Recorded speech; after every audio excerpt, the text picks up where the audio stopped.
Senator Judge Erwin Tulfo, you have 2 minutes, sir. Thank you, Mr. Presiding Officer. Sa ating pong testigo, kahapon po nabanggit ho ninyo na meron na po kayong persons of interest na umano'y kinausap na po ng VP Vice President Sara Duterte para patayin umano ang Pangulo, First Lady at former Speaker of the House. Ang tanong ko po, paano pala ho ninyo ito natalisod o natunto ng impormasyong ito? Gayong sa kanya pong press con, wala naman pong siyang sinabi kung sino mga taong ito. Sinabi niya lang na may kinausap na ho siya. How did you find out? Ganito po yan, sa lahat naman po ng kaso na hinahawakan po ng National Bureau of Investigation para po maging successful yung aming pag-iimbestiga, ay nagre-rely po kami sa iba't ibang intelligence report. Yun nga po, may tinatawag tayong open source intel, human intelligence, and we also use tools to monitor things. At nag-trim down po tayo niyan, tinitingnan po natin hanggang dumating tayo dun sa punto na mayroon pong resolusyon yung ating pong kasong tinitingnan. With regards to po sa persons of interest, yung prosesong din yan po ang atin pong sinundan. Okay. Without mentioning po kung sino itong mga tao na ito or yung pagkakilala nila, kung nasaan sila, maaari po ba ninyong bigyan kami ng ideya itong mga persons of interest na ito? Kung ano po talaga ang trabaho nila, kung sila po ba talaga yung mga hitman o mga gun for hire o riding in tandem, ano ho ang klaseng trabaho meron itong mga ito? Well, siguro po, ganito, although I cannot reveal so much and the identity, but going to the process na sinasabi ko nga po, so we're using informants. May mga sinusundan po tayo. Ang una-una ating pong tinignan dyan, yun nga pong sinabi na kumausap ng papatay. At yung pong papatay ay pumayag na. So, ano pong ginawa natin dito? Tinignan na natin kung saan spear po papasok, sino ba yung pwede, saan ba pwedeng nanggaling yon? Hindi kagad sino, saan po ba pwedeng nanggaling yon? At lumalabas po rito, alam natin yung kasaysayan, malawak po ang kanyang tinatawag na connection, yung network po. Alam naman natin na siya ay Vice Presidente at ang dating Pangulo ay kanyang ama. Ibig sabihin, nakadevelop po ito ng mga relasyon. Unang-una na sa mga men in uniform na hanggang sa ngayon, marami po rito na na-appoint pa niya nung panahon na sila ay nandiyan. Nandiyan din po, binanggit ko yung Vice President Sara sa security group at yung pong mga double death squad. So tinignan po natin at tinignan by process of elimination yung mga tao po na maaaring dun nang galing or maaaring nakakaalam. And by process of elimination, nag-start po kami maraming individuals hanggang sa matrim down po namin ng matrim down hanggang sa ngayon. Kaya sinabi ko po kahapon sa kagalang-galang sa katanungan ng ating Senate President po, gaano ba katagal pa to? And I said, we have great progress. Dahil nagsimula po kami sa marami, ngayon na trim down na po namin sa iilan na personalidad po. Okay, pangalawa sa huling katanungan ko po, Ginoong Testigo, ay ito pong threat na ito po hanggang ngayon ay continuing threat po ito or pwedeng i-execute anytime ng mga sinasabi ninyong persons of interest? Yun na po yung atin pong pangamba na nakikita. Because hindi po natin nakukuha. Sigurado po tayo na may kinausap at pumayag, subalit yung pagkakakilanlan ng taong kinausap ay hindi pa rin po natin nakukuha. So ibig sabihin po, yung threat po na ito sa Pangulo is a continuing and active threat po and serious. So yun po yung gusto nating i-address dito.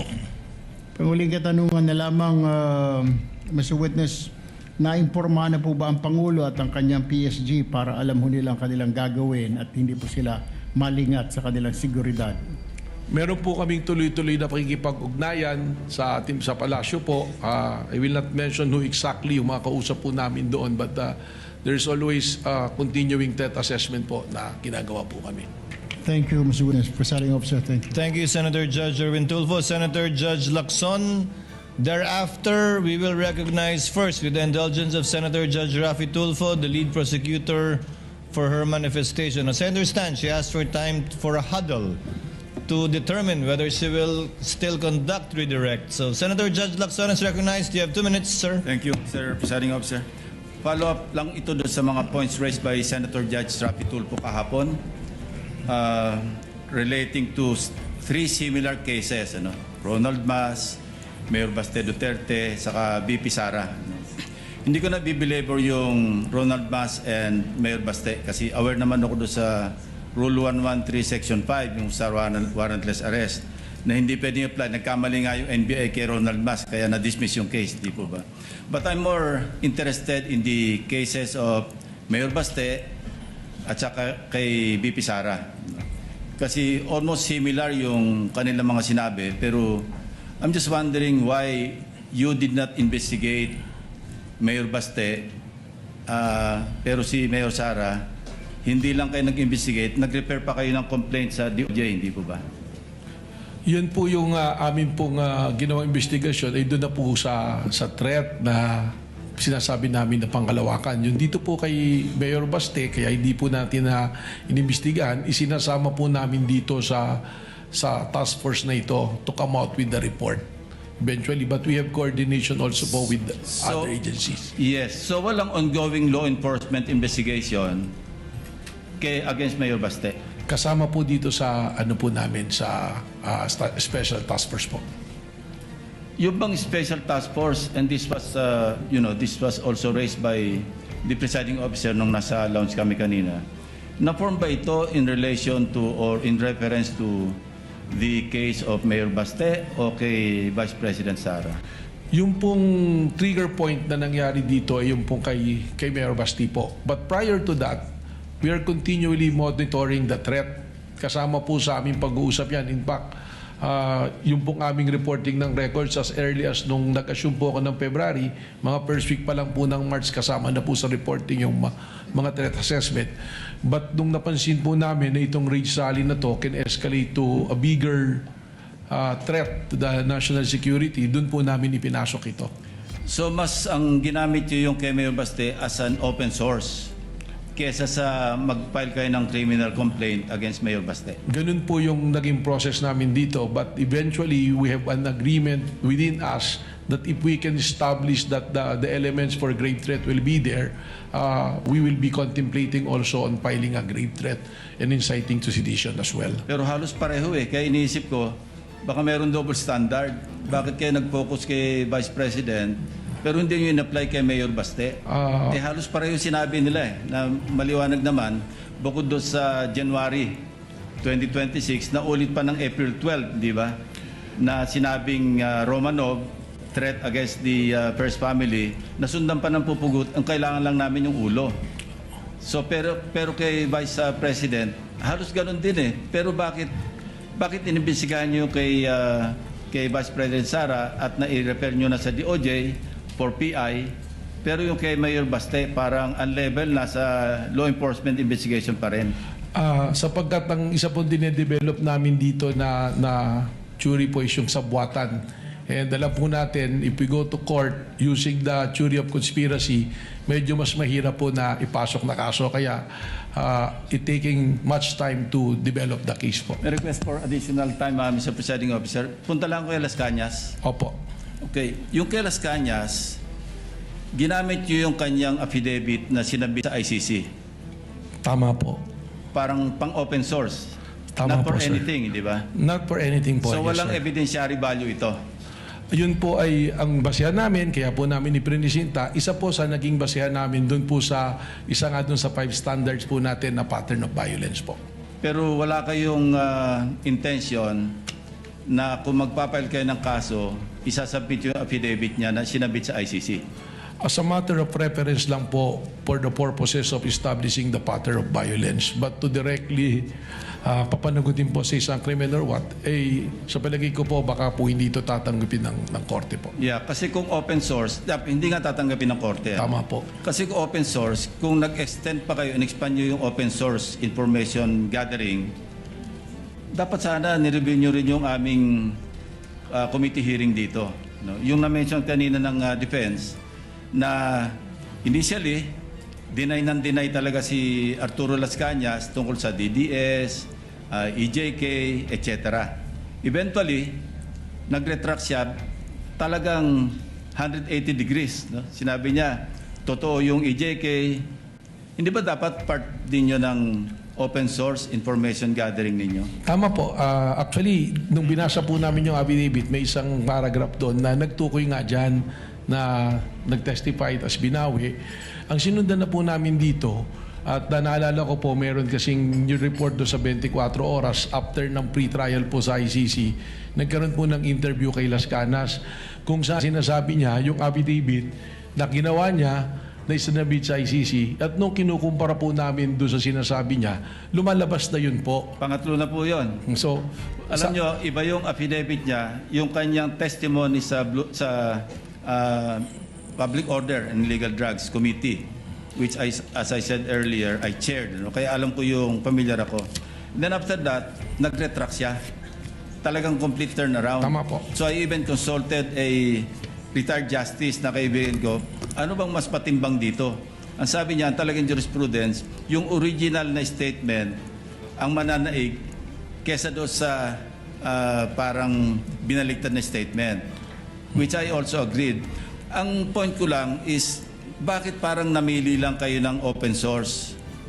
tiningnan po Kung namin. tinignan nyo yung sa ICC na sabit na pagkahaba-haba, sa akin nga po sinabi kanina, pangatlo na po yung magkaibang affidavits ni Arturo Las Cañas. May nauna, may pangalawa, pangatlo na po itong pinapakita sa screen kahapon. Tama po, and we are also aware dun sa pagbali-baliktad. But on the news that I was mentioning po, Your Honor, mismong sinabi niya, pipirmahan yung affidavit, at sinabi po niya, this is 186 pages. So nang tinitingnan po namin, yung statement na yan, tumugma. At pangalawa, it's been the subject already of an ICC. It's being used as an evidence.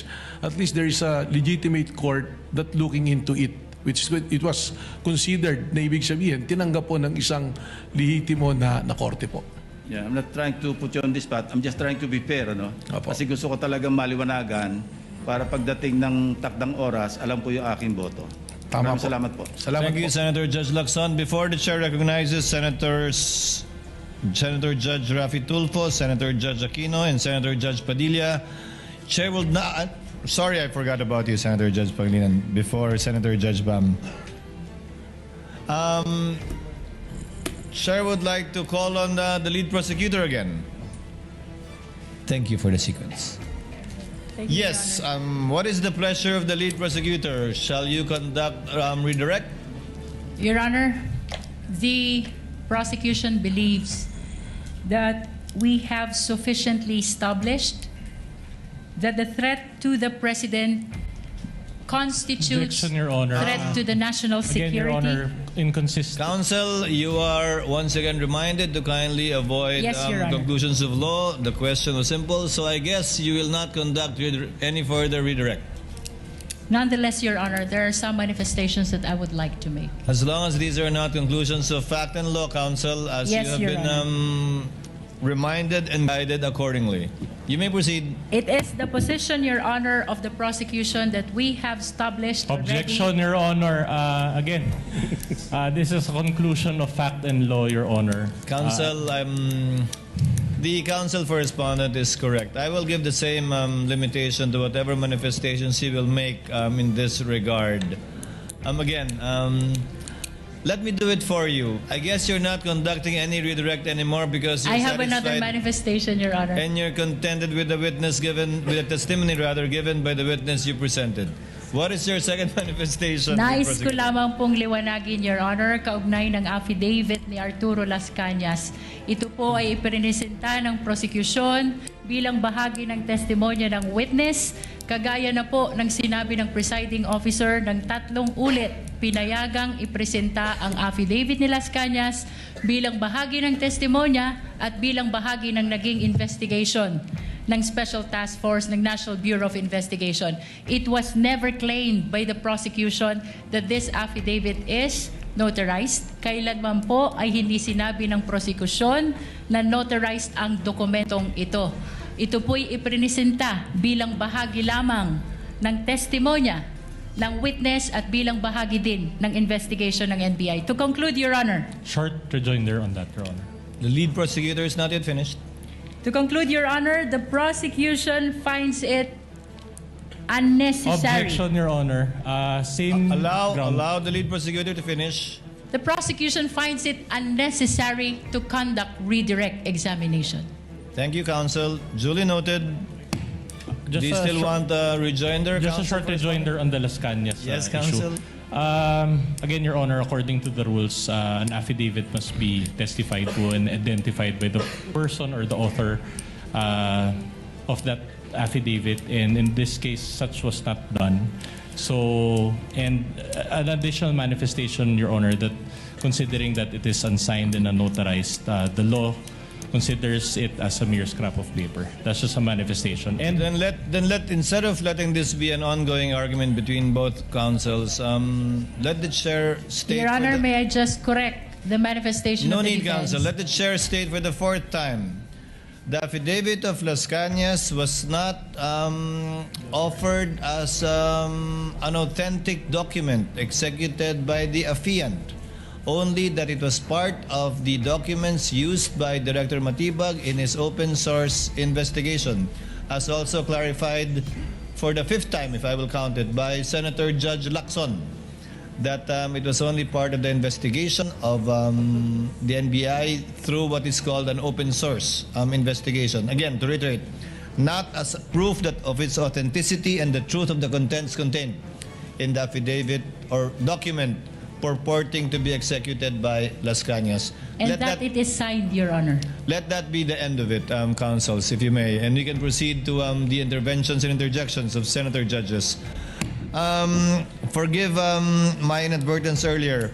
Chair will recognize in this order, in the order that they indicated to the chair, as pointed out by the clerk of court, Senator Judge Rafi Tulfo, Senator Judge Villanueva, Senator Judge Pangilinan, Senator Judge Aquino, and Senator Judge Padilla as of now. Senator Judge Rafi Tulfo is recognized for his interventions. You may proceed, sir, when you are ready. You have 2 minutes. Mr. Witness, kahapon naitanong ko sa inyo yung kaso ni Ronel Mas. Ngayon, tatanong ko sa inyo, familiar ho ba kayo sa kaso ni Ronald Kibuyen, Maria Catherine Seron, and Joe Mark Ebcay? Narinig ko po sila. Ano po yung pagkakarinig mo sa kaso? Sila po ay inaresto ng PNP, CIDG. Yung isa po sa, I think it's an Osamis dahil meron siyang nagsabi na patayin si dating Pangulong Duterte at nag-offer ng 100 million na reward. Yung naman pong ubayan sa Boracay ata, na may offer din. I'm not mistaken, 150 million po yata na reward. So, itong tatlo po, sa pagkakalam niyo, anong mga trabaho nito? Yung isa po, construction worker, ay, hindi ko po maalala yung isang. Yung isa ay unemployed college graduate. Ayun. So, the reason why I asked that, kasi tulad ni Ronel Mas, isang teacher, at itong tatlo, mga ordinary mamayan, i-compare natin dun sa ginawa ni VP Sara at saka ni Mayor Baste sa ating Pangulo, pagbabanta almost the same yung nangyari. So, kamay na bakal ang pinairal. Kapag mga ordinaryong mahirap na mamayan, ang pinapairal ninyo dyan sa law enforcement. Pero kapag makapangyari ang mga tao, you treat them with kids' gloves. Why is that? Respectfully po, Your Honor, unang-una, I cannot speak to the behavior of the law enforcement at that time. But I agree with you na yung pag-aresto po sa kanila is warrantless arrest. That's the reason why na-dismiss po lahat ng kaso na yon. Yung sa ngayon naman po, yung mga pangyayari na ito, we go to the case build up and file a case. Katulad po nung nangyari kay Vice Presidente, meron pong nakapending ngayon na kaso. At kung ito po ay may file sa korte, that is the time that the court will issue a warrant of arrest. So meron po tayong prosesong sinusunod po. Mali nga yung pagka-aresto, actually, warrantless arrest yung nangyari noon. Pero meron bang nag-utos why it was done by the law enforcement people at that time? And what's the difference between the law enforcement back then and the law enforcement people now?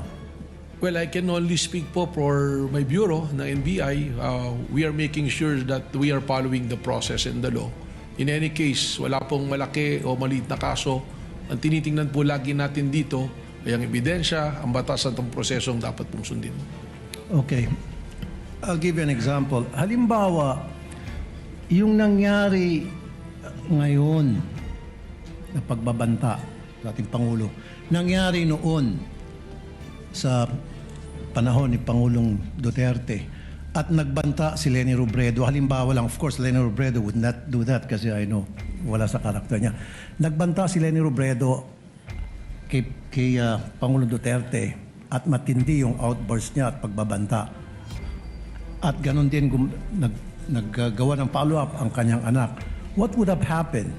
Sa tingin niyo ba, possible na merong gagawang pag-aaresto si PRD tulad ng ginawang pag-aaresto doon sa mga teachers, sa teacher, construction worker, at unemployed college graduate?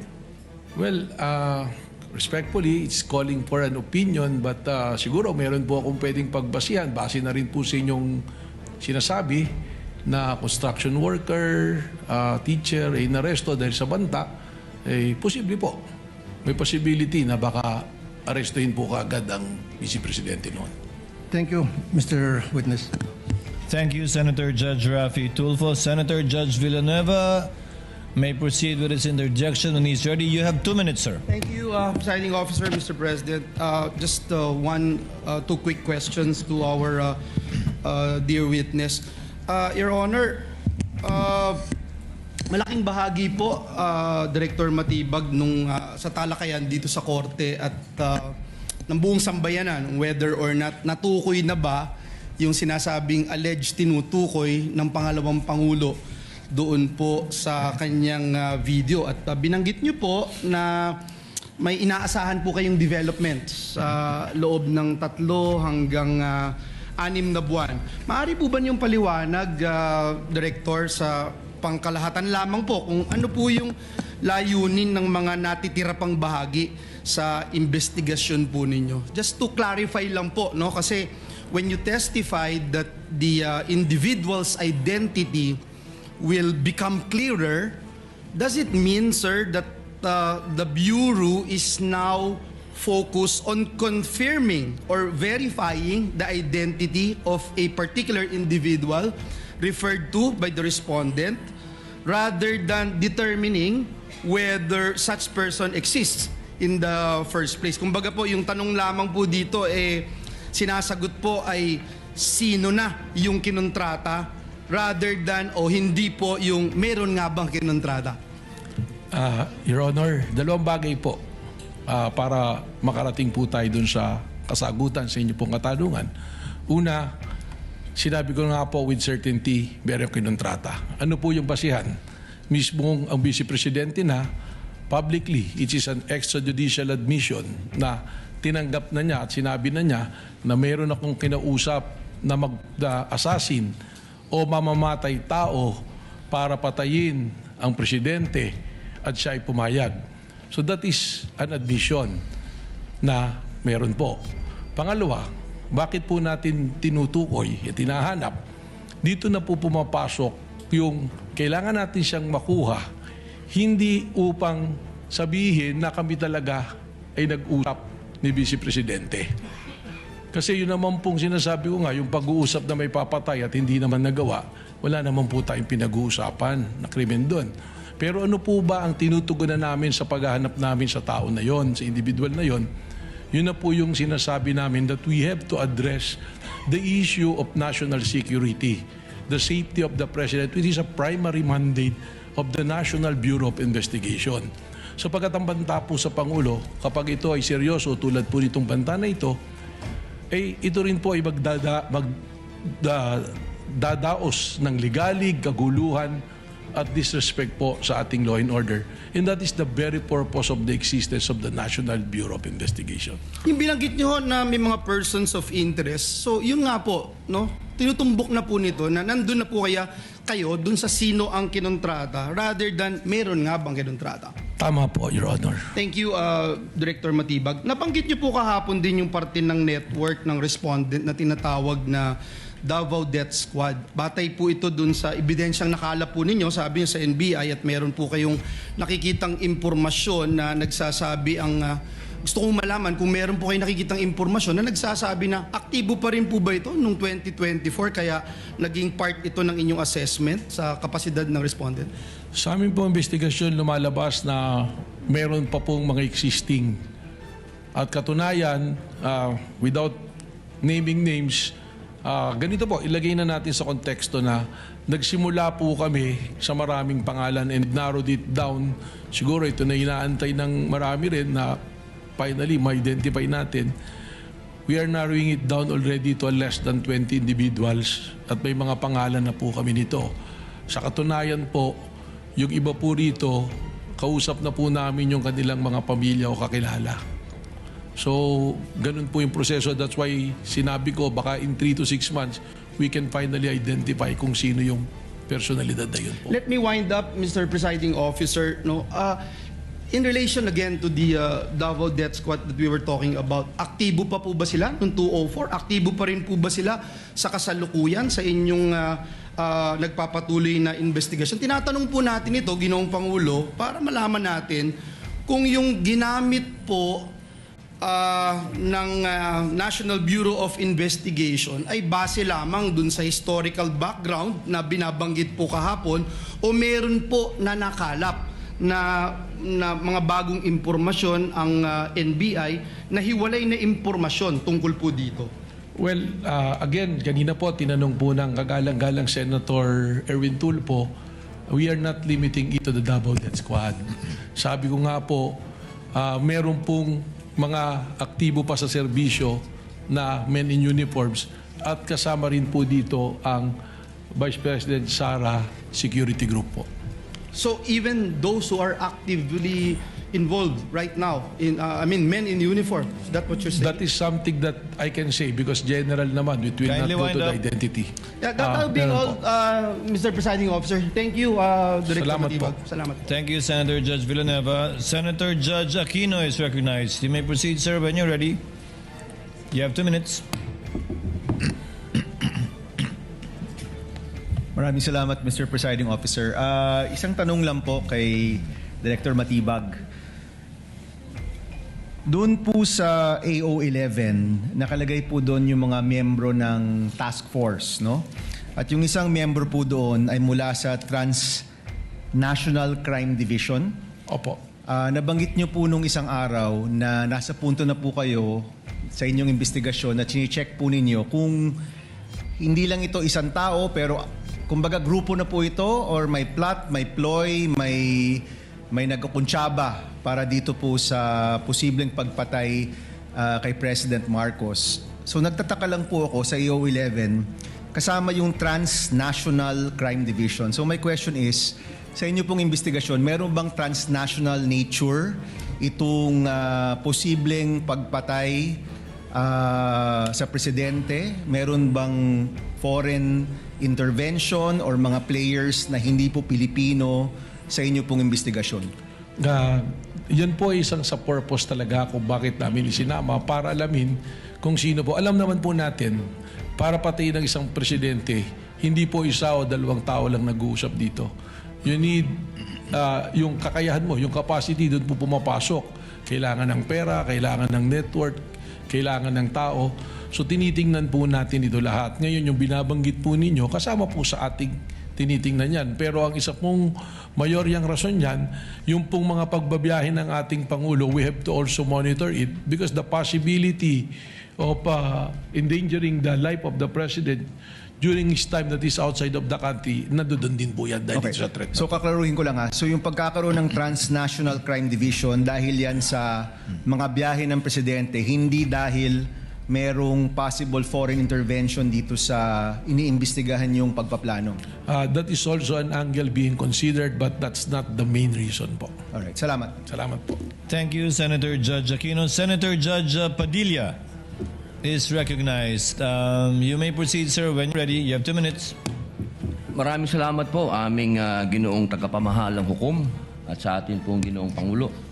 Meron po akong katanungan para sa prosecution. Sa akin pong mga kaibigan, prosecution. Napakahalaga po sa bawat pagdinig ay yung nagsasabi ng katotohanan. Tama po ba? Tama po. Opo. Pagka ang isang witness po ay naging halimbawa ng paiba-iba ang sinasabi, ano pong tawag dito? Di ba po kasinungalingan? This is a hypothetical question, Apo. Your Honor. You are not referring to any particular witness? Si Las Cañas po. Yung inyo pong pinakitang affidavit, Your Honor? alam niyo po, hindi pa po ako tapos, kaibigan. Alam niyo po, napakalungkot po para sa amin na marinig na merong kayong ibinigay na affidavit na nabahiran dito po sa loob ng Senado. Dito sa plenaryo ng Senado ay nabahiran ng matinding masasabi nating kasinungalingan sapagkat magkaiba ang kanyang sinabi. October 3, 2016, sinabi niya walang kinalaman ang Pangulong Rodrigo Roa Duterte. February 20, March 6, na iba na ang istorya.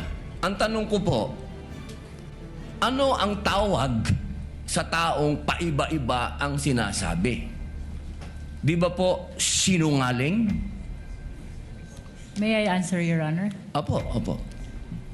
Kagaya po ng aking binigyang linaw kanina at paulit-ulit na rin pong sinabi ng ating presiding officer. Pakisagot na lang po kasi yun lang po ang tanong.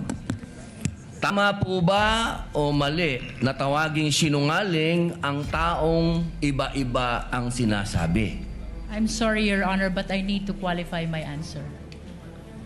Mr. Presiding Officer, isang simpleng tanong lang po. The lead prosecutor may agree or disagree or state a different characterization. I can state a different characterization if I'm asked by the good Senator Judge. You may disagree or agree with the Your statement Honor. of the Honorable Senator Judge Padilla. Feel free to say no or yes, Counsel. Kagalang-galang ng mga senator judges at sa atin pong mga nanonood na kababayan. Dahil binanggit po ng kagalang-galang na Senador Robin Padilla ang pangalan at ang affidavit ni Arturo Las Cañas, nais ko pong linawin ang kanina ko pong manifestasyon. Ito po ay ipresenta sa impeachment court bilang bahagi ng testimonya ng witness. Hindi pa din po sinasagot ang... Lead prosecutor, the response, it's not responsive to the question of Senator Judge Padilla. Allow me to, if the good Senator Judge will allow the presiding officer, pwede ba nating sabihin, lead prosecutor, na ang testigong pabago-bago ang kanyang testimonya sa magkakaibang petsa o araw o panahon ay isang testigong hindi maaasahan? Without particular reference to Arturo Las Sa Cañas, pangkalahatan, I agree with you, Honorable Presiding Officer. Posible nagsisinungaling siya sa isa, nagsasabi ng totoo sa isa, o nagsisinungaling sa isa, nagsasabi ng totoo sa isa. Hindi na natin malalaman yun. Tama po ba yan? Without particular reference to Arturo Las Cañas, I agree with you, Honorable Presiding Officer. Thank you. Maraming salamat po, aming ginoong You may proceed, tagapamahalang Senator hukom. Judge Padilla. Opo. Kasi po, katulad po ng sinabi ng aming Senator Judge 10,000 hours Pampilo Lacson, napakaliwanag po ng sinabi niya. At kami din po dito, ako po mismo ay gumawa din ng panukala na dapat yung mga nagsisinungaling dito, yung mga paiba-iba ng testimony na nagiging aming mga witness ay dagdagan dapat ang sintensya ng perjury. Kailangan amendahan ang batas na yan.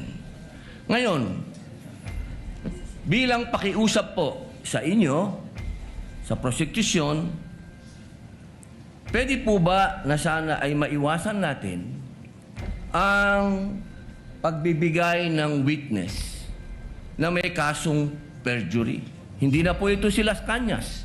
Ang sinasabi ko po ay yung dalawang mahal nating witness, si Attorney Jeremy Lotok at si NBI Agent talilong na sa mga oras na ito ay may kasong hinaharap na perjury. Pwede po bang iwasan natin na may mga ganito tayong witness para ang nasasakdal po kasi dito ay ibinoto ng 32 million na tao. Sana po, aming mga mahal na kaibigan sa prosecution, isipin nating mabuti bago po tayo magbigay ng mga witness na may perjury na kaso o nagkaroon po kami ng dahilan na gumawa ng amenda na itong perjury ay amendahan. Pwede po ba yon? Your Honor, with all due respect, I would like to take exception to the question and manifestation of the Honorable Senator Judge Robin Padilla. First of all, we were able to verify already that there are no cases pending against the prosecution witnesses. In addition, Your Honor, and only to respond to the concern of the Honorable Senator Judge Padilla, ang conviction po ay hindi ground for disqualification unless it is final and unless it is punishable by more than 1 year and that the crime constitutes moral turpitude. Alam niyo po, napakaganda po ng inyong sagot. Sana hindi one-sided ang ating persecution. Ano? Kasi, alam niyo, pag kayo ang pagpabor sa inyo, alam niyo ba, bawal po ang ginagawa. Kindly maintain Presiding order Officer, within the bawal court. po ang ginagawa nitong nasa harap natin, nagkukomento. Kindly maintain order in the court. The Sergeant at Arms, by authority of the Senate President, is directed to kindly maintain. Hindi po order in the sila allowed mag-ingay. Korte po ito. Thank you. You may proceed, Senator Judge. Who was speaking? Ako po. You may proceed, Senator Judge. I was Padilla. interrupted. With due English. apologies. So, ibig niyo pong sabihin, yung mga senator judges dito ngayon na humaharap sa kaso na hindi po pinapayagan ng ombudsman at hindi pa rin sila guilty, ano pong ibig niyo sabihin? Your Honor, with all due respect, ang question niyo po kanina ay kaugnay ng pagtistigo. Testigo nga, Referring to judges the nga yung witnesses of sinasabi the prosecution, Your Honor. Ang usapan po ay yung guilty or not guilty. Okay? So, tatanong na po ako ng bago. Pwede po ba? May I be clarified, Your Honor, on your last question about the senator you said are facing cases? Lead counsel, I think that was Alam more niyo of po, malinaw na po yung sinabi ko and wala po kayong karapatan magtanong Hindi, kay Senator Judge. niliwanagin ko nga po. I think Senator Judge Padilla was making a manifestation and not posing a question to the lead prosecutor in relation to our two colleagues. You may proceed, Senator Judge Padilla. Maraming salamat po, Ginoong tagapamahalang hukom. Pwede na po ba tayong mag-advance ng katanungan? Yes, Your Honor. Apo. Yung pong sinasabi ninyo, bakit nyo po nababanggit ang ICC dito? Ano po ang kinalaman ng ICC dito sa ating pagdinig? With all due respect, Honorable Senator Judge Robin Padilla, kagaya po ng nabanggit ko na at marahil panglima ng banggit ng presiding officer. Nabanggit po ang ICC, kaugnay ng affidavit ni Las Cañas na ipirinisinta po ng prosecution bilang bahagi lamang ng testimonya ng witness at bilang bahagi ng naging investigasyon ng Special Task Force ng NBI. Maraming salamat po. Senator Judge Padilla will please wind up. You can Opo. avail of a second round if you wish. Opo. Maraming salamat po. So, ibig pong sabihin, malinaw na kanina sinabi natin What na is the hindi pleasure siya... of, with the permission of Senator Judge and indulgence of Senator Judge Padilla, what is the pleasure of Senator Judge Rafi Tulfo? Walang mic. Kay Senator Padilla. Bakit pag sa kabila pinapayagan sila 5-10 minutes, bakit pag sa amin, sa majority, kinakat agad ni remind pagdating ng 2 minutes? I think nakakalata na kami. So dapat pag sinabing 2 minutes, 2 minutes. Pag sa amin sa majority, pag 2 minutes, pinipindot nito. 2-3 beses. Totoo yan. Pero pag sa minority, umaabot na ng 5 minutes, 10 minutes. At meron akong record yan. Pinapayagan. Why? Thank you.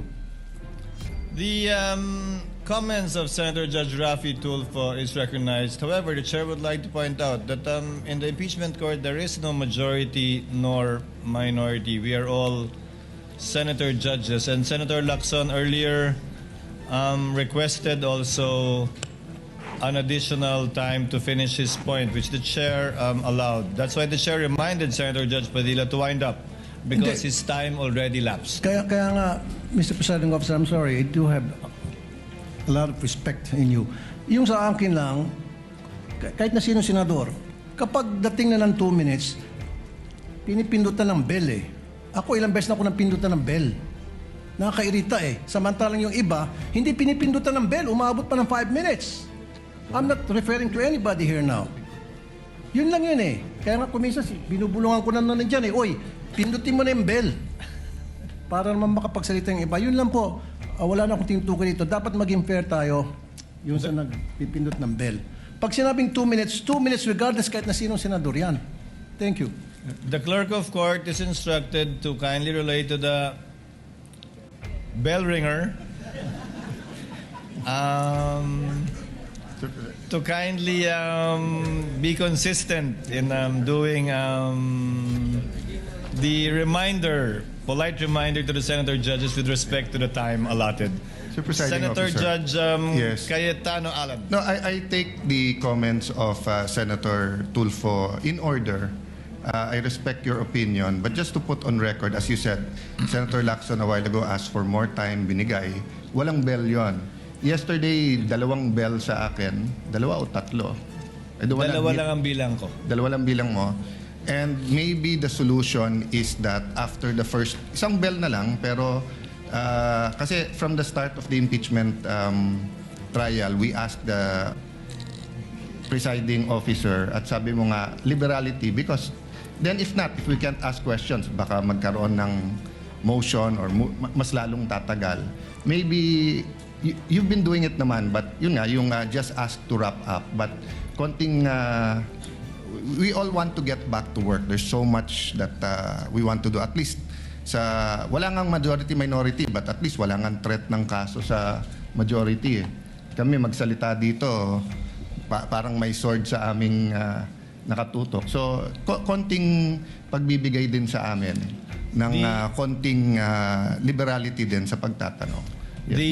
But in accordance with the rules, tama naman po yung sinabi ni Senator Tulfo. The presiding officer shall take in advisement the points raised by Senator Judge Rafi Tulfo as well as the point raised by Senator Judge Allen. And in that spirit, kindly wind up, Senator Judge Padilla. Ginoong tagapamahalang hukom, nais lamang pong sagutin ang ating kaibigan na si Senator Rafi Tulfo. Sandali lang po. Kaibigan, mas mahaba kasi yung sagot ng ating prosecution. Ako po ay nagtatanong lamang ng oo ba o hindi. Pasensya na po. Apo. Kindly wind up, Senator Judge Padilla, but you're gonna bail of the second round if there is one. Tatalon na po ako. Dito na po ako sa aking kaibigan. Maraming salamat po, kaibigan. Apo. Sa akin pong kaibigan, kay Attorney Matibag, mahal na saksi. Mabilis lang po ito. Ako po ay napunta sa PDP Laban dahil po sa inyo. Tama po. Opo. Kayo po ang kumimbinsi sa akin. Tama po. Campaign manager niyo pa po. Opo. At masasabi po natin na isa kayo sa nagpa-number 1 po sa akin. Tama po. Sa lugar po namin, number 1 po kayo. Opo. Attorney Matibag, sumama po ako sa inyo dahil alam ko na isa po kayo sa arkitekto ng pagkapanalo ni President Rodrigo Roa Duterte. Tama po ba? Hindi po. Sapagkat noong 2016, ako po ay campaign manager ng Region 4A ni Secretary Mar Rojas po. Ayun. So hindi po kayo connected nung panahon na yon kay Pangulong Rodrigo Roa Duterte? Hindi po. Opo. Kung kayo po ay nagtatrabaho sa mga iba't ibang politiko, kayo po ba ay matatawag na political analyst o political ano pang tawag po doon? Yung mga nagsasagawa, nagpapatakbo ng politika ng bawat politiko? Well, maaari pong matawag na tayo ay tumutulong sa ating pinaniniwalaan na kung sino po ang dapat manungkulan sa ating bayan. Opo. Ibig pong sabihin, pwede po kayong gumawa ng isang kandidato at manalo? Makatulong lang po. Sapagkat ang paniwala ko po, hindi naman po isang tao, lalo na ako, ang magpapanalo ng isang kandidato. Opo. So ngayon po, masasabi po natin na pwede po kayong magtrabaho bilang isang political operator? Ano po bang konteksto ng political operator? Ang ibig ko po sabihin, ako po ay nasasama sa isang political party noon. So tumutulong po tayong maipanalo ang isang kandidato ng political party. Opo. Maipanalo lang po? O ano po ba ang trabaho ng political operator sa Pilipinas? Pwedeng gumawa? Pwede din sumira? Well, ang political operator to be successful, kailangan po yung kanyang sasamahan ay magtagumpay yung kanyang pong laban at advokasya. Okay. Yun lang po. Maraming salamat po, kaibigang attorney. Thank you, Senator Judge Padillas. The Senate President is recognized for his interjections. Thank you, Mr. Presiding Officer. Tutuloy ko lang po yung mga katanungan ng mga kasamahan natin kanina. Mr. Witness, yung babalikan ko po yung persons of interest. Itong person of interest, ito yung nakausap niyong actual killer? Yung persons of interest po can be characterized na merong nakausap. Pero yung kausap niyo, ito ba yung actual na nakontrata? Well, persons of interest yun nga po, ang sinasabi nga po natin, ito yung maaring makapagturo. Hindi ba po natin nakausap ito lahat? Ang sinasabi ko po kanina, dun sa atin pong mga nakilala, meron na pong mga pamilya na gustong makipag-usap sa atin at magbigay ng impormasyon. Katunayan, nakakausap na po. So hindi ito yung actual na nakontrata? Yun po yung dumadaan pa po sa proseso ng aming pong pag-iimbestiga. Gusto ko lang by process of elimination. Yung nakausap nyo is hindi pa actual na nakontrata? Hindi po natin masiguro doon po sa natitirang numero kung ang isa doon ay siya talaga actual na nakontrata or grupo po. Yung ibang, nasabi nyo may iba rin ba kayong nakakausap pa? Tama po. Yung iba naman ay makakapagturo kung sino yung nakontrata? Tama po, Your Honor. Tama. At itong mga taong makakapagturo, ano po yung mga ebidensya na pwede nyong sabihin na credible itong mga taong to? Doon na po pumapasok yung mga intelligence report po sa amin using our tools, the human intel and the Give me an officers' example. intel. Bigyan lang kami ng concrete example na ito ay credible, pwedeng paniwalaan na magtuturo. Just give us an example. Yung ginagamit po namin dito na human intel ay yung mga dati na rin po naming informants na nasa ground po, na nakakakuha po ng mga intelligence na ipinapasa po sa amin. So base ito sa human intelligence. Human intel po, tama. Pero pwede ring mangyari na itong person of interest wala ring kalalabasan. Posible po yun. Nangyayari po yan sa mga kaso po na... So yung nasabi nyo kahapong 3 to 6 months, pwede rin after 6 months, 0. Walang kalalabasan. That is a possibility, pero gaya nga ng sabi ko, because we were able to narrow down the numbers at meron pong strong indication right now, kasama na nga po yung hangarin ng mga pamilya itong mga taong nakausap na tinitingnan natin, eh dito po namin ibinabase na mukhang lalabas po ang positibong resulta po. So in other words, yung probability, mataas. Mataas po. Gaano kataas? Bigyan nyo kami ng more or less lang in Siguro your own po opinion. From the scale of 1 to 10, doon po tayo ngayon sa 6 to 7 po. 6 to 7 na merong kalalabasan na magtuturong may nakontrata. Tama po.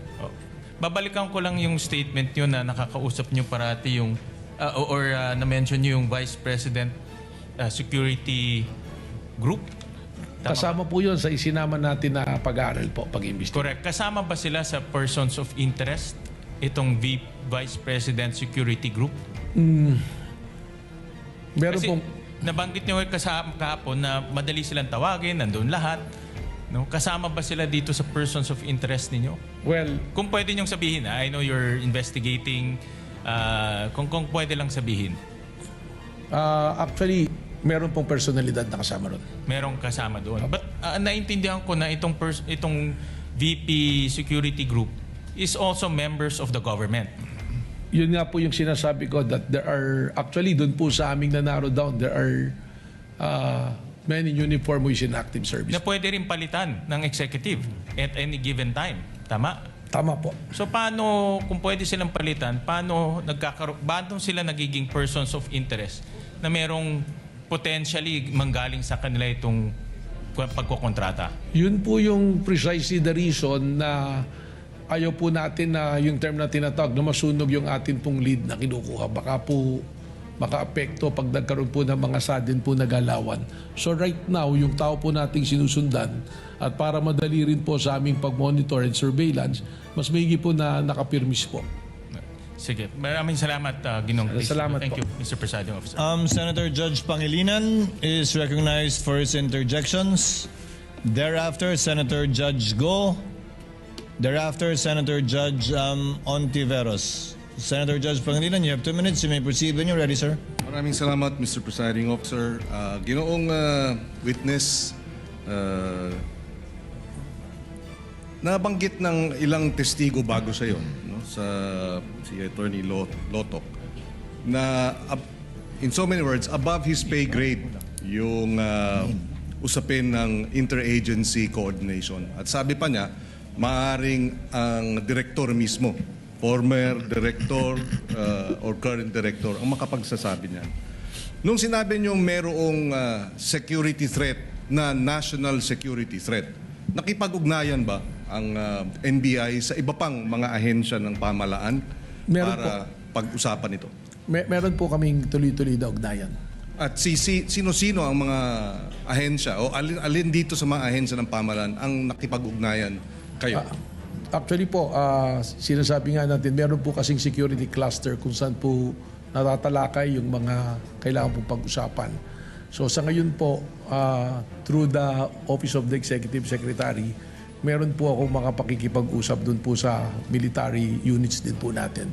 If you will not mind, I will not mention the exact military unit po. So there have been interagency coordination Yes. to assess and to address itong kinokonsidera ninyong national security threat. Totoo po yan, yes po. Okay. Doon sa usapin ng pag-iimbestiga ninyo naman, nasabi ninyong may narinig kayong mga banta, napanood ninyo. May ba kayong na-monitor na nagbanta naman ang ating Pangulo bilang pag-retaliate doon sa nasabing banta ni ni Vice President? Ibig sabihin po, banta ng Pangulo sa Vice Presidente? Yes. Meron ba kayo na-monitor? Wala po. Kung meron man, hypothetically, tama ba yun? Well, kailangan pong imbestigahan din kung meron pong ganung banta. In other words, would you consider in a hypothetical situation revenge as justified if there is a threat to the President, he decides, he likewise publicly threatens whoever, not necessarily the Vice President, whoever. Palagi ko po hindi tama sapagkat hindi naman po ito isang justifying o exempting na circumstance pagka nangyari po yung pagbabanta. Lalong-lalo na po kung mataas na opisyal, hindi po pwedeng maging batayan ang kanyang paghihiganti para magbanta po. So ang paghihiganti, self-defense ba yun? Hindi po. Hindi. In other words, hindi legal ang paghihiganti sa usapin ng kung ikaw ay tinakot o ikaw may banta laban sa'yo. Hindi po. Or kung ikaw ay, when is it allowed? When is self-defense a valid,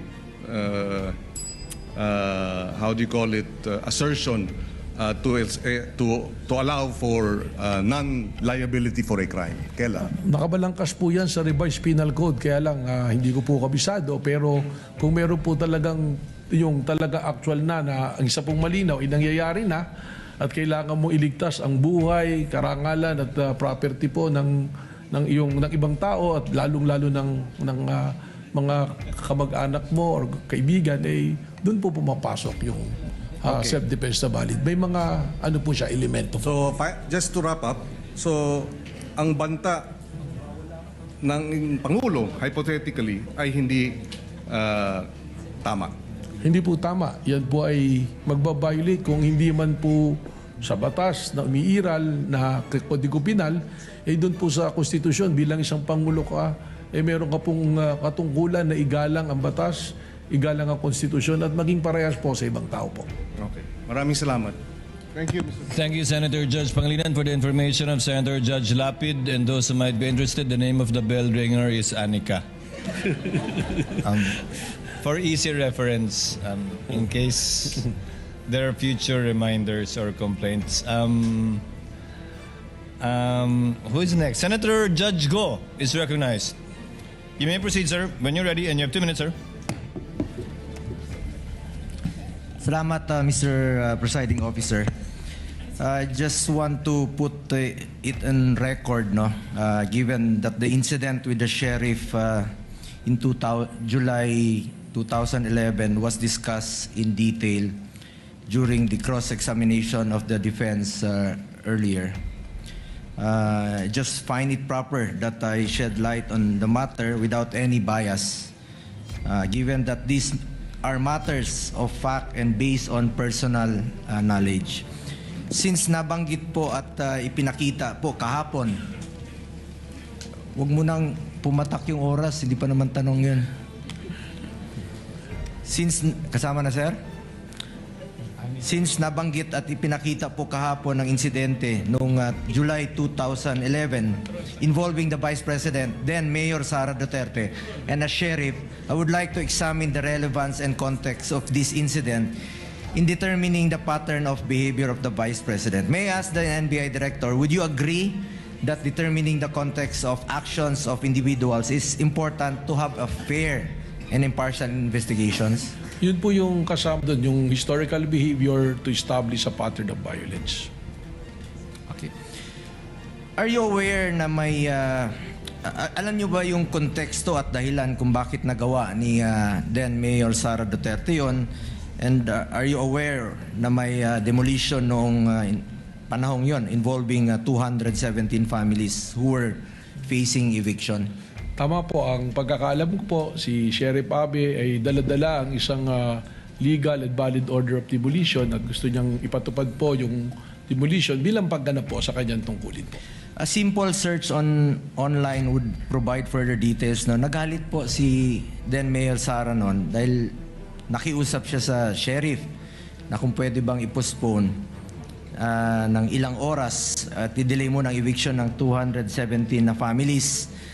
At naalala ko noon na meron pong pulisiya si former Mayor Rodrigo Duterte na ayaw niya pong magpaalis ng mga informal settlers pag walang malapitan, walang malipatan po yung mga illegal settlers. Kawawa naman po itong mga to na minadali silang paalisin.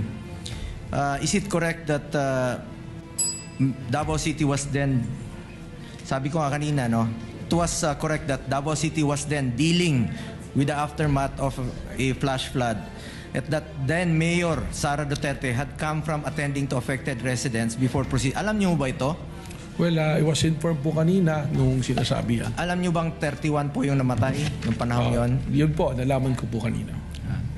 Actually, nandun po ako nung nangyari po yung insidente. At after 2 days, bumisita rin po yung si former Vice President Jojo Binay, kasama niya yung anak niya na si Senator Nancy Binay. Mismo, witness po ako doon na talagang hirap ng sitwasyon. June 29 po yung nangyari na madaling araw, yung flash floods, at marami pong namatay, 28 to 31. At after a day, July 1, may schedule po yung sheriff na palisin yung mga informal settlers na wala pang malilipatan. Ang maalala ko lang po na nakiusap si then Mayor Sara na kung pwedeng ipagpaliban muna ng ilang oras o araw yung